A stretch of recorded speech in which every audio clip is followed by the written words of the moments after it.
Well, it's the end of yet another week, and here on this channel that means one thing and one thing only. Every weekend I post an episode of this series we do called Your Take Not Mine, where I turn to you, the viewers, to give me your hottest NBA takes of the week based on what's going on at the time, and I then choose my favorite submissions and discuss them in a video. This week saw the end of the first half of the schedule, and we're now at the All-Star break, and there's definitely a lot to talk about as a result, so here we are.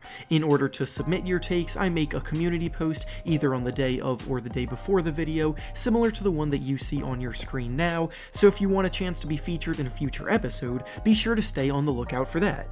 Before we start though, it turns out about 66% of you watching right now aren't even subscribed to the channel, so please, if you enjoy the content, consider hitting the subscribe button, as not only does it help out a ton, but I would also very much appreciate it. Now with that being said, let's begin.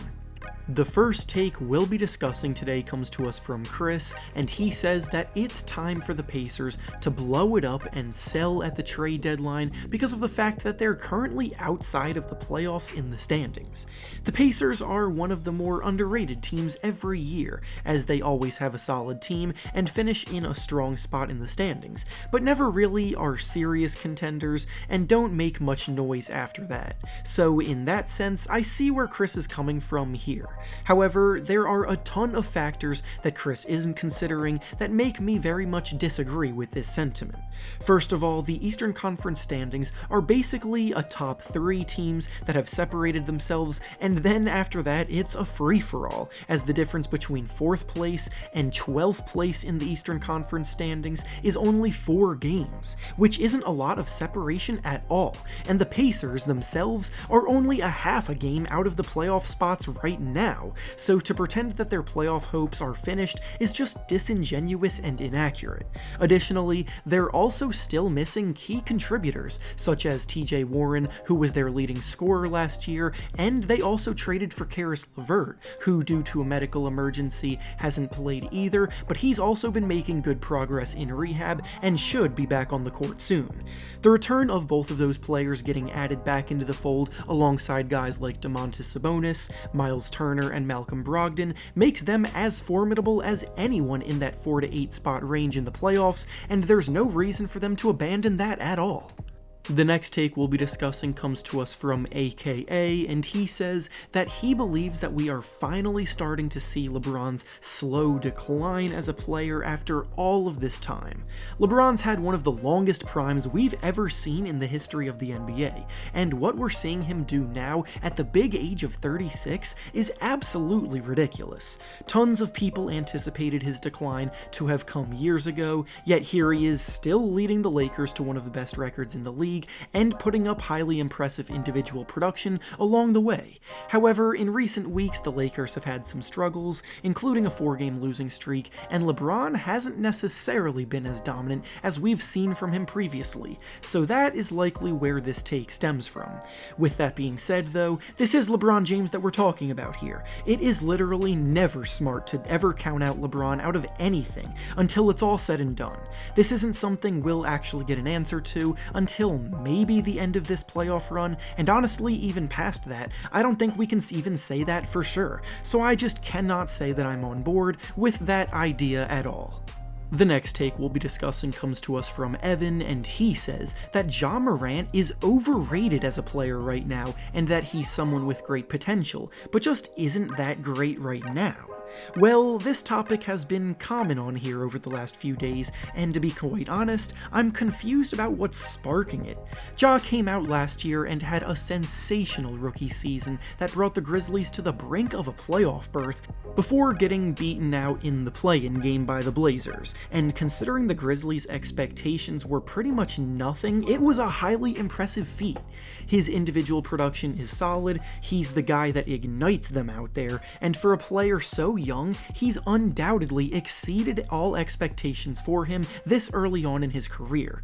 Now on the flip side though, nobody really ever has anything negative to say about Ja Morant, and if the conversation is always nothing but praise about a player, then that is typically how guys do become overrated.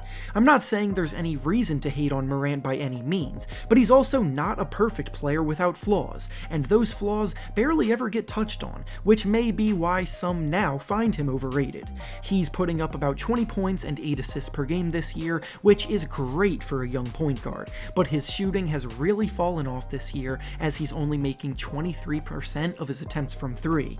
That's not that good at all, and is clearly one of the biggest areas that he needs to improve. I think as long as you continue to view him as an incredibly promising young rising star, then you're not overrating him. But if you're already starting to put him in the conversation with the best point guards in the league, that might be where the overrated conversation begins. The next take we'll be discussing comes to us from Kyle, and he says that DeMar DeRozan was the one that should have replaced Devin Booker in the All-Star game instead of Mike Conley. So today the NBA announced that Devin Booker is injured and the player replacing him in the All-Star game because of it is Mike Conley of the Utah Jazz.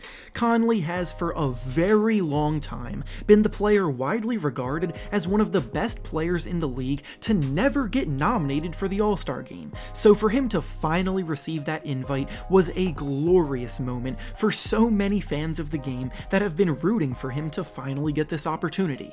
He's been having a terrific bounce-back season on the Jazz after a down year last year, and that contribution has been a major part of the Jazz sitting atop the Western Conference right now. He's absolutely a worthy selection here, but is he more worthy than DeMar DeRozan? That's where it becomes a tough decision to make. DeRozan has been phenomenal for the Spurs this year, putting up about 20 points per game, and on top of that, his playmaking has taken a massive leap as he's also dishing out a career-high 7 assists as well, and he's been the one leading the way for the Spurs that find themselves in 7th place in a tough Western Conference ahead of teams like the Mavericks and the Warriors. DeRozan is a worthy number 1 option on a playoff contender, while Conley is a fantastic 3rd guy for a top team in the league, and honestly, I don't think either one would have been a bad choice. And finally, the last take we'll be discussing today comes to us from Jan, and he says that Portland needs to trade CJ McCollum for them to reach another level. CJ McCollum has missed a lot of time this season due to injury, and in his absence, Damian Lillard has been playing at an MVP level, keeping the team in the hunt. The Blazers have been hurt a ton by injuries, and yet they're still the 5th ranked team in the Western Conference standings, which is honestly really impressive. And with McCollum and Yusuf Nurkic fully healthy, they'll get even better. But is it enough to put themselves into legit contender status? Well, the Blazers have been just about as good as you can be without taking that leap for years now, and some may be starting to think that the Lillard and McCollum pairing has gotten as far as they possibly can. But when these conversations happen, nobody ever really thinks about what a trade would actually look like. Who would be involved in a trade for the Blazers in return for McCollum? I don't think anyone really knows. Like, at the moment, there aren't any real upgrades available on the trade market, and because of this, that idea pretty much falls apart. And with that being said, that's all I have for you today.